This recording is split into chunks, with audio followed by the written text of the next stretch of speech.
What's the fastest you've seen a crowd go from excited to horrified? I was at a Bo Burnham show he was recording for hit Netflix special, but unfortunately this part didn't make the cut. He was cracking jokes as usual, then asked everyone in the audience to crack their knuckles on the count of 3. It was the most horrifying evil sound any of us had ever heard. *CK that gave me a good belly laugh. Wish it had made the final cut. During a Buffalo Sabres game, Clint Malarkuk took an ice skate to the neck, severing his carotid artery and partially cutting his jugular vein. He almost bled out on the ice. The sight was so horrifying 2 fans had heart attacks and 11 others fainted. Numerous fans vomited at the sight of all the blood. Malarkuk thought he was going to die on the ice, so his only thought was getting off the ice so his mom didn't have to watch him die on TV. He asked for a priest and had the equipment manager call his mom to tell her he loved her. The only reason he didn't die is the Sabres athletic trainer was a combat medic in Vietnam. My parents were at the game and said that most of the fans assumed the worst and that seeing the ice turn red was one of the more horrifying things they'd seen in person. I've seen the video and it's so horrific, I don't know how he survived. I wonder how quickly the stabilized him and how. There was so much blood so quickly, I just can't understand how he lived. I'm obviously not a doctor, but holy hell, that's one lucky man. Incredibly lucky guy. He later survived a gunshot to the head in a failed suicide attempt. It's talked about more in the article. Another comment reply to mine posted.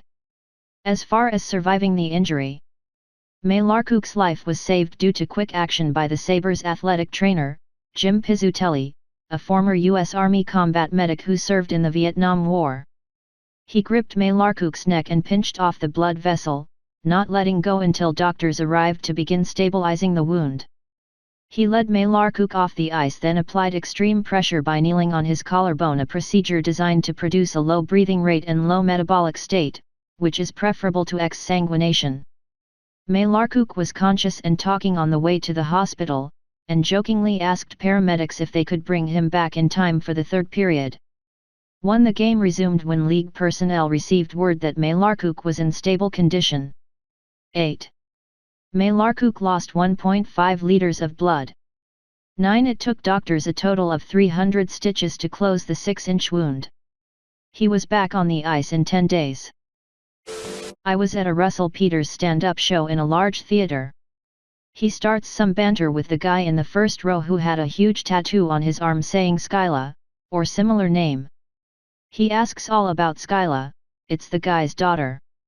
He starts making jokes about daughters, some sexual innuendos etc., and then asks how old Skyla is. The guy in the audience goes, she passed away. It was pure crickets after that. Reminds me of this video, go to about 18 seconds. Comedian does some crowd work, asking about the messed up families of audience members. One lady he asks says that her mom left her dad, who then murdered her. And the comic has this brief blank stare of disbelief/panic that is amazing.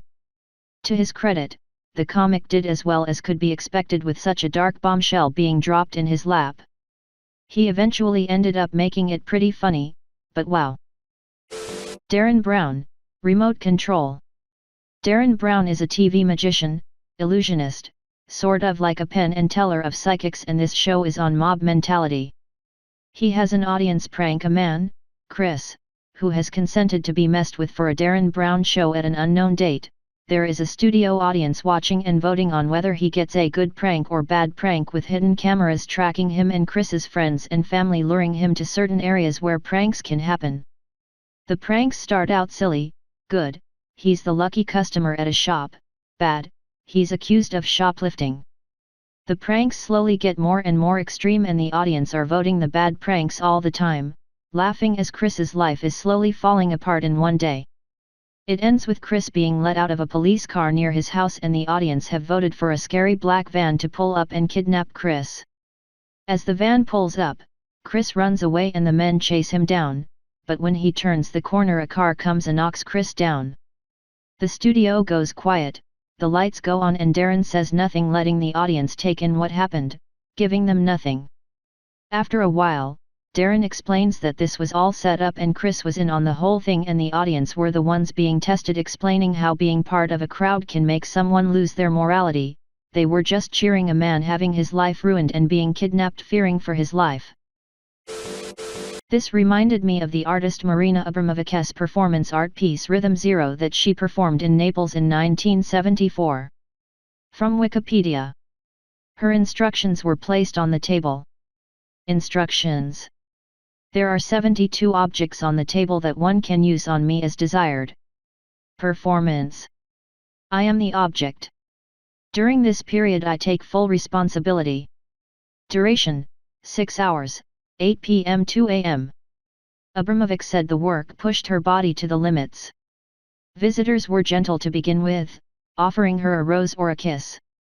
Art critic Thomas McKeever, who was present, wrote, "It began tamely. Someone turned her around. Someone thrust her arms into the air.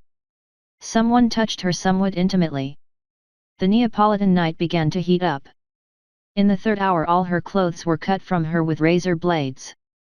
In the fourth hour the same blades began to explore her skin. Her throat was slashed so someone could suck her blood. Various minor sexual assaults were carried out on her body. She was so committed to the piece that she would not have resisted rape or murder. Faced with her abdication of will, with its implied collapse of human psychology, a protective group began to define itself in the audience. When a loaded gun was thrust to Marina's head and her own finger was being worked around the trigger, a fight broke out between the audience factions. As Abramovic described it later, what I learned was that, if you leave it up to the audience, they can kill you. I felt really violated.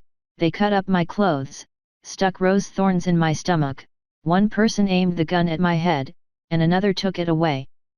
It created an aggressive atmosphere. After exactly 6 hours, as planned, I stood up and started walking toward the audience. Everyone ran away, to escape an actual confrontation.